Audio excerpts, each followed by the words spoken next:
Okay, this is my video on the Obama health care bill. And it's been a while ago, but I thought I should bring it up. I wasn't a big supporter of the health care bill.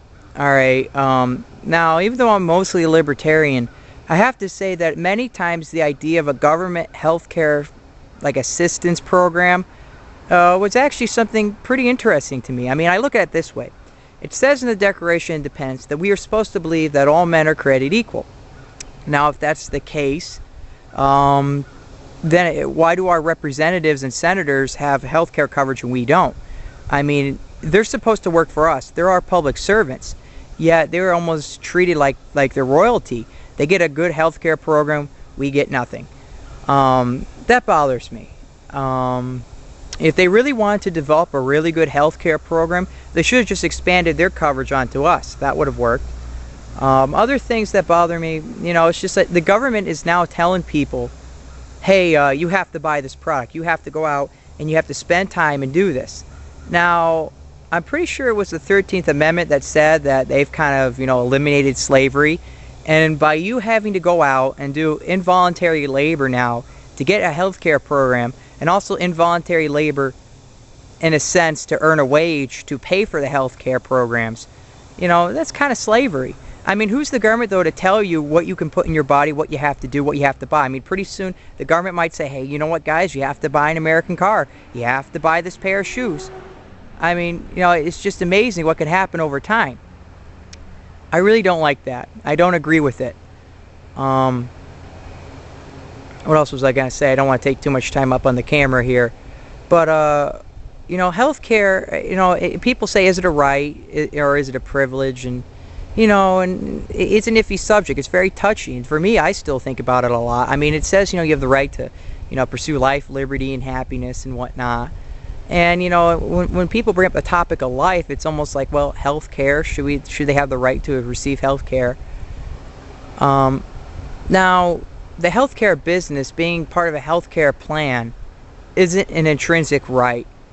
But the right to live, once again, how much health assistance fits into that category, that's an interesting topic, I didn't really want to venture too much into it on the video because I really haven't been able to make a clear decision yet on that. But, like I was saying, the government's healthcare bill is not the solution, people. This Obama healthcare bill, whatever you like to call it, I think they just use Obama's name on it, so if you demonize the plan, you start demonizing him. It's not a good plan. Alright, I remember one of the drafts. I downloaded all the drafts I found. Each one of them was over 2,000 pages. And I tried reading them. I didn't get through all of them. But I'll tell you, one of the plans in the beginning, like page 60-something, it said that if you have a healthcare plan, the government decides it is not a good enough plan. Basically, you know what, this healthcare, it's sort of healthcare, but it's not really what we're looking for. They can say to you, hey, you don't have a healthcare plan. It doesn't count. You have to get a new one, even if you already have one. And if you don't get a healthcare plan when they tell you to, besides getting fined, and these aren't light fines, these are a few $1,000s, they can throw you in jail. And I think the jail terms are something like a month in jail.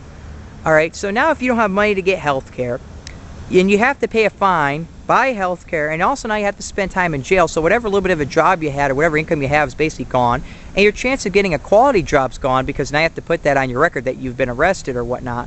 It doesn't help anyone, especially the people which this healthcare bill is supposed to help. It's really a kind of scam. I mean, it gets people all riled up and excited saying that they made some benefits on healthcare. We've done something. Well, yeah, you've done something. Just because it's a change doesn't mean it's a good change. I mean, I'm not for the healthcare bill, and it's basically unconstitutional. I'm sorry, but it's not constitutional at all to tell someone what to buy. And we got to bring in the consideration about states' rights here. If the state can pass a law, that describes something constitutionally and they have a way of backing it up, the states can kind of opt out of this federal bill. And people will say, well, the whole federal government's supposed to tell the states what to do to an extent. No, not really. The states are supposed to triumph over the federal government. The federal government's supposed to just kind of help one another. States get along with one another, supposed to have some general guidelines in commerce. But the states themselves are supposed to be entitled to do whatever they want. Every state, if they want to have a different law on everything, they can. It's just the way the world works. So this is my healthcare bill video. Not a big fan. Though, like I said, you know, I kind of wish that we could provide some health care coverage to everyone and we wouldn't need to worry about all these hospital stays and all that other junk. But, you know, it's an interesting topic and it's touchy because there isn't a clear-cut solution. But I'll tell you right now, this health care bill, it's not it. And that's about all I have to say.